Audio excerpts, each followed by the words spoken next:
Assalamualaikum warahmatullahi wabarakatuh. Salam sejahtera untuk kita semua. Perkenalkan, saya Ika Sari Wahyuni TD yang merupakan dosen Prodi Ekonomi Islam Universitas Andalas. Melalui video ini, saya akan memaparkan proses pembelajaran mata kuliah pengantar akuntansi yang merupakan mata kuliah wajib untuk tahun pertama dan memiliki bobot 3 SKS. Sepanjang mata kuliah ini, mahasiswa akan belajar untuk memperoleh pengetahuan dasar tentang akuntansi dan pelaporan keuangan. Tentunya pengembangan pengetahuan yang sangat penting bagi mahasiswa untuk melanjutkan studi akuntansi dan juga pelaporan keuangan kepada mata kuliah lebih lanjut pada program ekonomi Islam. Fokus utama mata kuliah ini adalah mengembangkan literasi akuntansi yang kuat. Mata kuliah ini juga mencakup pengembangan kemampuan untuk menyusun entry akuntansi, memahami siklus akuntansi, menyusun dan menginterpretasikan laporan keuangan, serta menganalisis hasil terkait operasi bisnis dan posisi keuangan seperti arus kas, perolehan laba, akuisisi aset, dan aktivitas pendanaan.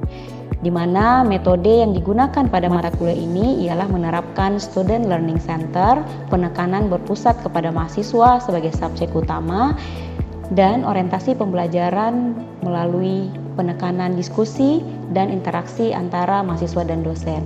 Adapun capaian program studi untuk mata kuliah ini adalah yang pertama, menginternalisasikan nilai norma etika akademik. Yang kedua, menunjukkan sikap bertanggung jawab atas pekerjaan di bidang keahlian secara mandiri. Yang ketiga, menginternalisasikan prinsip-prinsip etika organisasi, etika bisnis dan profesi akuntan, dan menguasai konsep teoritis secara mendalam tentang kerangka dasar penyajian dan penyusunan laporan keuangan. Adapun capaian yang diharapkan setelah peserta maupun student untuk menyelesaikan mata kuliah ini terdiri dari 4 dimensi. Yang pertama, kemahiran pengetahuan. Ini merupakan memiliki pengetahuan dan keterampilan dalam akuntansi dan pelaporan keuangan, di mana seperti mahasiswa mampu mengidentifikasi fitur akuntansi dan proses praktik akuntansi dalam lingkungan bisnis sederhana, dan tentunya mahasiswa mampu menyusun laporan keuangan utama, mengidentifikasi siapa yang akan menggunakan laporan keuangan tersebut dan untuk apa laporan keuangan tersebut. Adapun dimensi yang kedua yaitu kemampuan keterampilan kerja. Ini terkait dengan kemampuan untuk menerapkan pengetahuan dan keterampilan dalam akuntansi dan pelaporan keuangan, di mana mahasiswa mampu mengolah data transaksi ekonomi sederhana dan menyusun laporan keuangan, dan mahasiswa mengidentifikasi bagaimana pengguna informasi keuangan akan menggunakan dalam pengambilan keputusan. Tentunya dimensi yang ketiga, tak lupa pula kompetensi manajerial, yaitu mahasiswa mampu memiliki kompetensi dasar tentang cara menggunakan pertimbangan profesional, bekerja dalam tim, dan berkomunikasi baik lisan maupun tertulis. Ini tentunya mahasiswa mampu menggunakan pertimbangan untuk mengambil solusi atas permasalahan akuntansi atau pelaporan keuangan sederhana, ataupun mahasiswa mampu menyelesaikan tugas kelompok dengan memanfaatkan metode kerja tim. Dan mahasiswa mampu menyusun laporan tugas dengan mengikuti praktik terbaik prinsip komunikasi tertulis. Tentunya kita lanjut kepada dimensi yang keempat, yaitu tentang nilai dan sikap. Mahasiswa diharapkan memiliki karakter yang kuat, sikap yang baik, dan berintegritas. Hal ini mahasiswa mampu berpartisipasi dalam kegiatan pembelajaran dengan cara yang meyakinkan dan kredibel.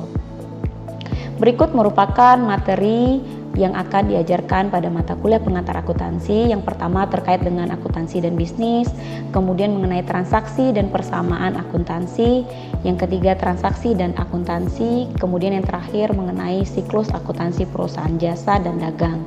Adapun referensi yang digunakan dalam mata kuliah ini menggunakan buku textbook, yaitu dari Financial Accounting Edition atau IFRS 3rd Edition, yaitu Kimmel and Keso, dan juga tentunya beberapa referensi jurnal ataupun buku terkait dengan pengantar akuntansi seperti Warren dan Reeves. Dan juga untuk mata kuliah ini mahasiswa dinilai berdasarkan beberapa indikator. Yang pertama, ujian tengah semester atau midterm sebesar 30%, kemudian ada ujian akhir final exam 30%, tugas 20%, kemudian soft skill yaitu interpersonal dan intrapersonal dan interpersonal skill sebanyak 10%, kemudian karakter, di sini ada karakter values dan attitude sebanyak 10%. Jumlah sesi pertemuan yaitu merangkum 16 sesi di mana 14 kali pembelajaran, 1 kali UTS dan 1 kali ujian akhir atau final exam. Untuk absensi dilakukan secara mandiri oleh mahasiswa melalui sistem dengan nama sistem SSO, dan untuk pengumpulan tugas mahasiswa dapat mensubmit kepada sistem yang bernama Island Student.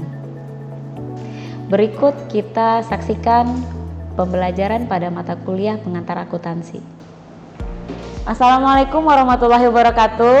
Waalaikumsalam warahmatullahi wabarakatuh. Apa kabar hari ini? Alhamdulillah. Alhamdulillah. Pada pertemuan kali ini kita akan melanjutkan materi kita dari minggu lalu, yaitu mengenai persamaan dasar akuntansi. Kita melanjutkan topik yang sama tapi untuk materi pembelajaran yang berbeda. Pada minggu lalu kita sudah membahas mengenai persamaan akuntansi, kemudian mengenai debit dan kredit.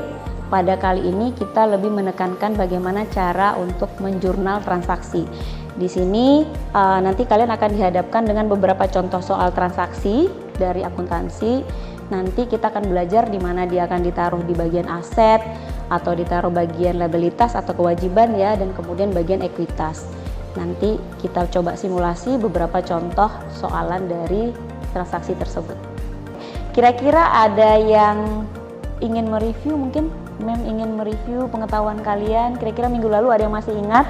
Boleh kan, saya akan mereview materi kita minggu lalu, bahwa minggu lalu kita telah mempelajari tentang persamaan akuntansi dasar yang telah kita dapati, yaitu ada 3. Yang pertama ada aset, yang kedua liabilitas, dan yang ketiga itu ekuitas. Masya Allah. Kemudian ada yang lain kira-kira?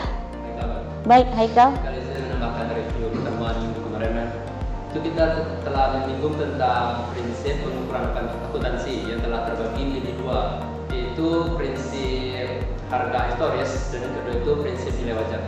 Oke, baik. Untuk topik minggu lalu cukup bisa tercover oleh teman-teman kalian semua, dan kita masuk untuk melanjutkan topik yang sama, yaitu mengenai jurnalisasi ya, untuk jurnalize beberapa transaksi dari akuntansi. Sekarang kita lanjut untuk materi lanjutan ya, masih dalam bab yang sama, tapi ini adalah materi lanjutan dari yang minggu lalu. Kita akan masuk saat ini tentang jurnal ya, penjurnalan yang ada dalam akuntansi.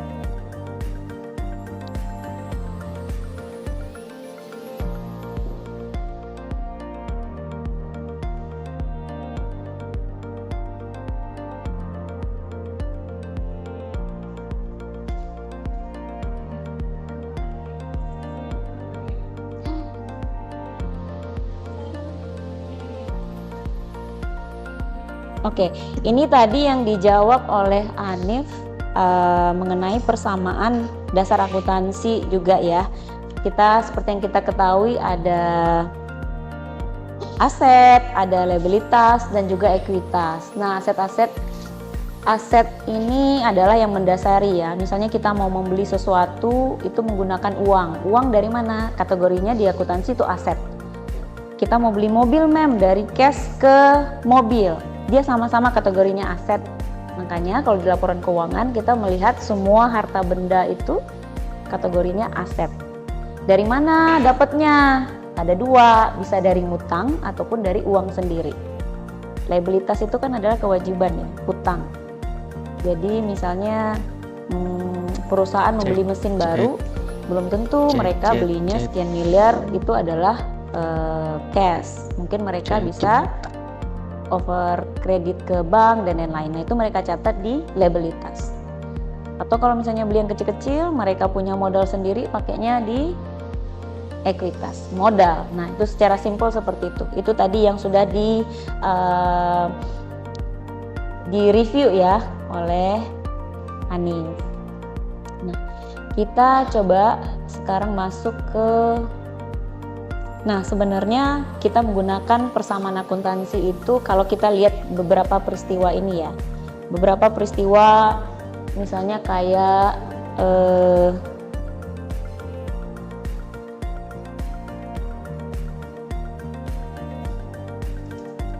ketika kita membeli komputer, kemudian ada kriterianya apakah dia masuk aset, liabilitas atau ekuitas yang seperti kita bahas tadi. Nah, kalau iya catatnya di mana, kalau tidak di mana, dan kalau iya di mana. Oke, kita coba masuk ke sini transaksi yang pertama. Di sini adalah contoh kasusnya. Minggu lalu kita juga sudah belajar mengenai persamaan ya. Nah, di sini contohnya adalah Ray dan Barbara menginvestasikan uang tunai sebesar 15.000 euro dolar di perusahaan dan dia menerima saham biasa senilai 15.000. Saham biasa ini menunjukkan kepemilikan Neal dalam SoftBank. Oke, jadi kira-kira di sini apa yang dipengaruhi?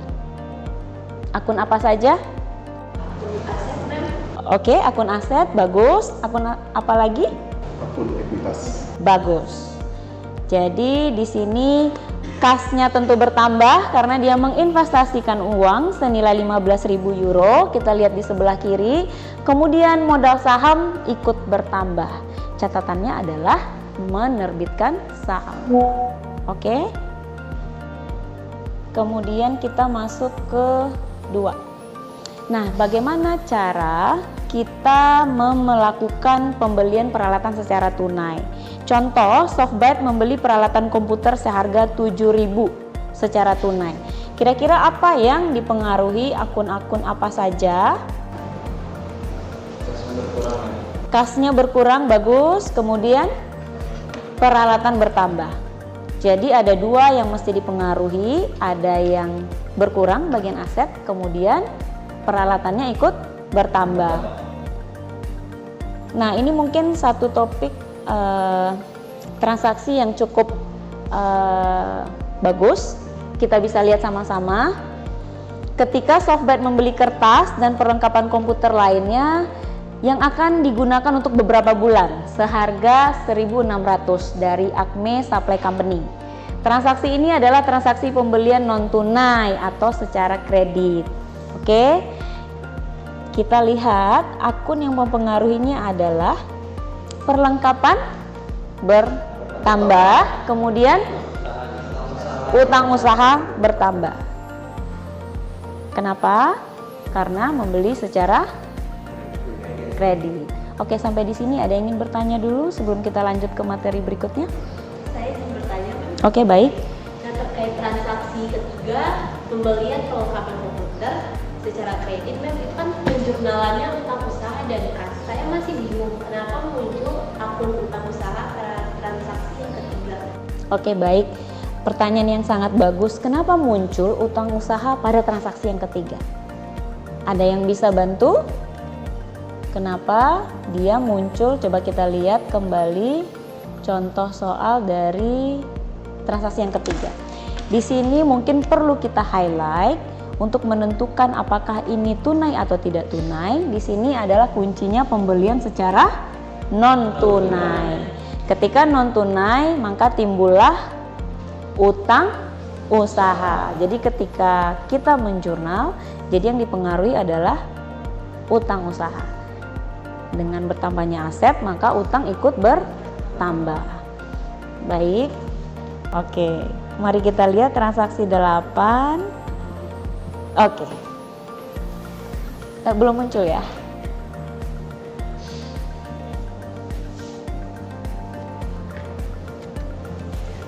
Oke. Apakah betul? Betul. Cash dan karena dia membayarkan.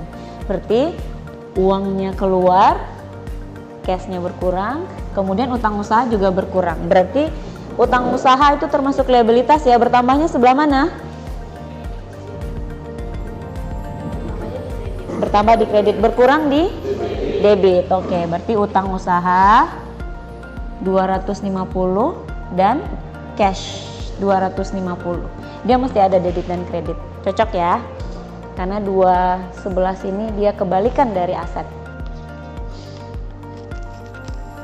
Oke, setelah memahami beberapa contoh soal transaksi, bagaimana menjurnal, mana yang harus masuk aset, mana yang harus masuk liabilitas dan ekuitas, tentunya kalian akan lebih mudah untuk mengidentifikasi beberapa contoh transaksi yang ada di perusahaan.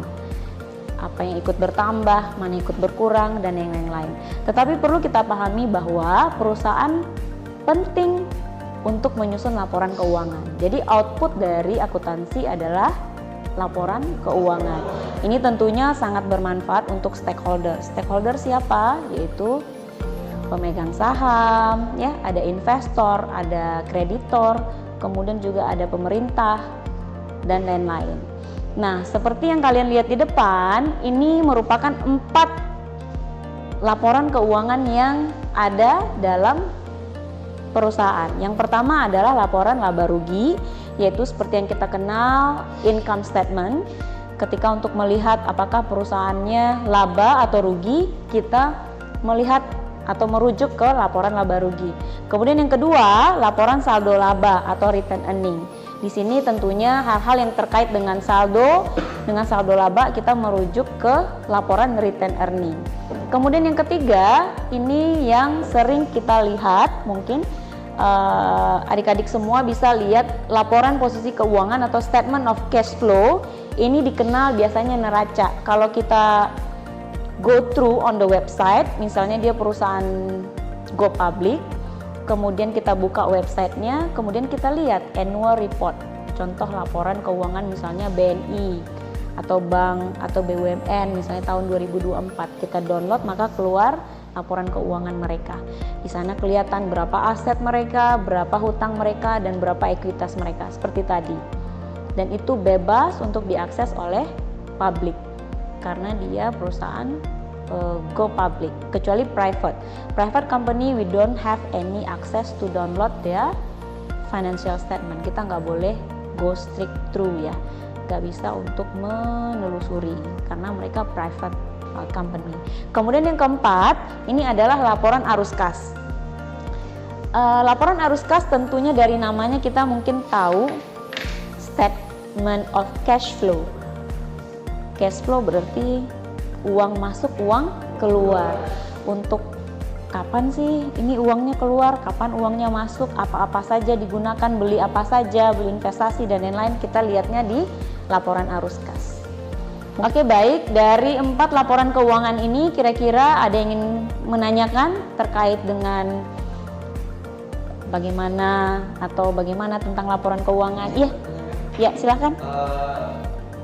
Untuk 4 laporan keuangan ini, apakah dia memang harus ada dalam suatu susunan laporan keuangan suatu perusahaan? Oke. Baik, sebelum saya menjawab, mungkin di antara kalian ada yang ingin membantu untuk menjawab, kira-kira penting nggak ya? Oke, boleh. Zip ingin membantu menjawab. Baik. Jadi Zip rasa 4 laporan ini memiliki role atau peranan yang cukup penting dalam laporan keuangan dalam sebuah perusahaan. Karena nantinya laporan keuangan dari perusahaan ini akan dibaca oleh para stakeholder dan akan dinilai oleh para stakeholder seperti baik itu dari investor, kreditor atau government yang diwakili oleh pajak. Oke, baik. Terima kasih. Ya, lebih kurang kita mewajibkan adanya 4 ini. Accounting standard itu mewajibkan adanya 4 laporan ini mesti exist on the corporation. Dia mesti mempresent the 4 of the financial statement. Apa itu? Ya ini, ketika ingin melihat laba rugi ada di laporan laba rugi. Misalnya investor ingin menginvestasikan dana mereka, ingin menambah, kemudian mereka lihat performa dari perusahaan, mereka go through on laporan laba rugi, lihat dulu ini bebannya apa-apa saja, keuntungannya berapa. Nah, itu melihatnya di laporan laba rugi. Kemudian saldo laba, memiliki saldo laba atau tidak, kemudian asetnya bagaimana, ada atau tidak, mobilnya bagaimana, misalnya ada berapa unit, kemudian ada gedungnya, ada di mana saja, senilai berapa, Tapi nanti kalau berapa unit dan lain-lain mungkin ada namanya notes of financial statement, ada catatan di sana yang dituliskan oleh si accountant-nya. Tapi kalau untuk di laporan kita hanya bisa melihat angka-angka berapa nilainya. Misalnya gedung senilai misalnya 20 miliar. Kemudian ada harta bergerak misalnya kayak mobil misalnya 5 miliar. Nah, seperti itu.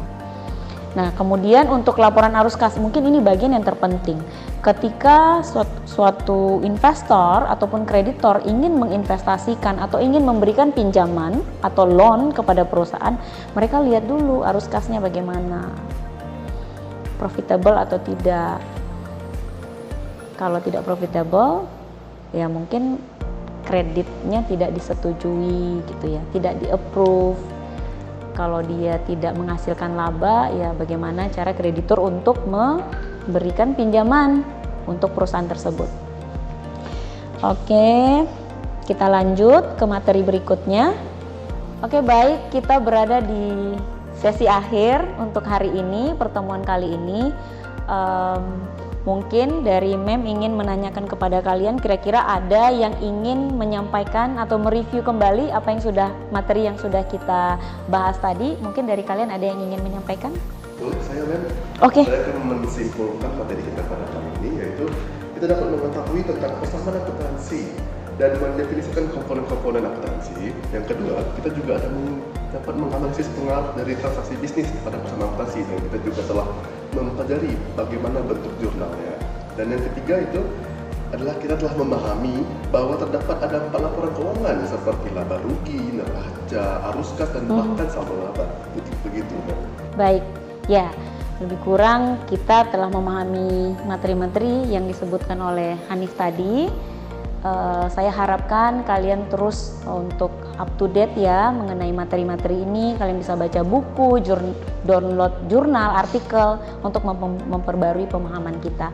Karena tidak hanya dari akuntansi konvensional saja, mungkin perspektif nantinya kalian bisa mengambil mata kuliah akuntansi Islam mengenai bagaimana sih akuntansi dari segi Islamnya, dari sudut pandang Islamic perspektif gitu ya.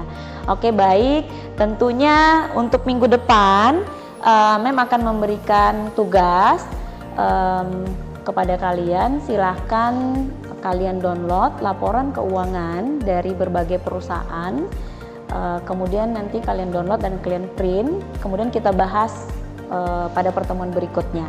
Di sana nanti kita coba lihat bagaimana bentuk laporan keuangan itu yang ada dari beberapa perusahaan. Baik, ada yang ingin ditanyakan lagi? Cukup, baik. Kalau tidak ada, Mem merasa cukup untuk hari ini. Terima kasih banyak atas partisipasinya untuk kedatangan hari ini di kelas kita hari ini. Sampai jumpa minggu depan. Untuk materi berikutnya, tetap semangat, jangan lupa memperkaya ya, terus dengan baca buku dan lain-lain. Persiapkan diri dulu ya sebelum kita memasuki materi berikutnya. Oke, wabillahi taufiq wal hidayah. Assalamualaikum warahmatullahi wabarakatuh. Waalaikumsalam warahmatullahi wabarakatuh.